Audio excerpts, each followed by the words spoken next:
occurred to me until it came up. You had a sort of restless childhood, didn't you? I mean, you left home when you were, what, 14, wasn't it? Well, at first, I think when I was 6, then when I was 11, then when I was 14, you know, rather seriously when I was 14. And finally, when I was 16, I went to California. Mm. But why? I mean, you dropped out of school. Well, you know, suddenly I'd come home and there wasn't a place for me at the table, so time to split, didn't it? I got the message, you know, after. Yeah, they sold your bed. Yeah. Right, yeah. And what did you do in those days? I mean, were you just sort of hoboing on the road? Yeah.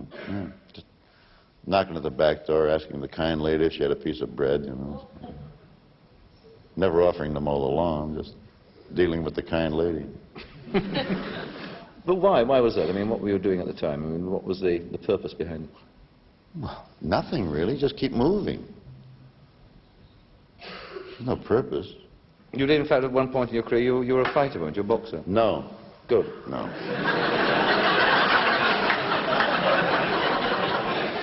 No, all this came from being run over by a truck.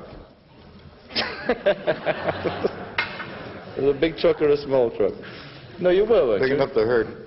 No. You? No, not really, no. No.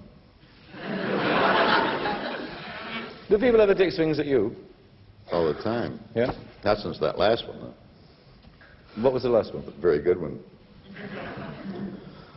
It was a low shot. When was the last time that somebody took a swing at you? I really can't remember. No, that doesn't happen. Never happened at all? You know, I'd like to accommodate you. I could invent, well, I could invent something probably, you know. But you're falling back on all that flack fat that talks about that, and which is either true or not true, or true with reservations or untrue. Or one time, my wife and I were in a restaurant in Colorado, and a fellow came over with a piece of soiled toilet tissue and threw it right down on top of my steak and said, "Sign that."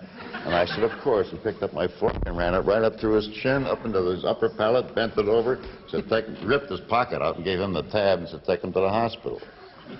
There's been a dreadful accident here.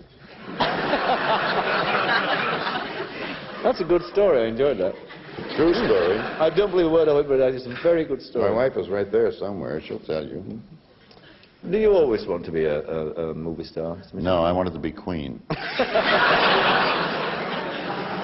I didn't. It never occurred to me.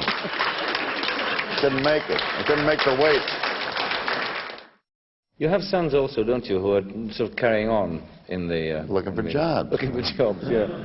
Did you, I wondered, was there any advice you gave them when they became actors? Just remember your lines and don't write home for money.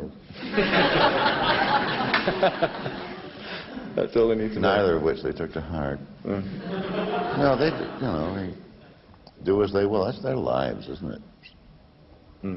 They could have been burglars as long as they don't get... I just told them that, really. I said, whatever you do, don't get caught at it. So, no one's ever caught me acting.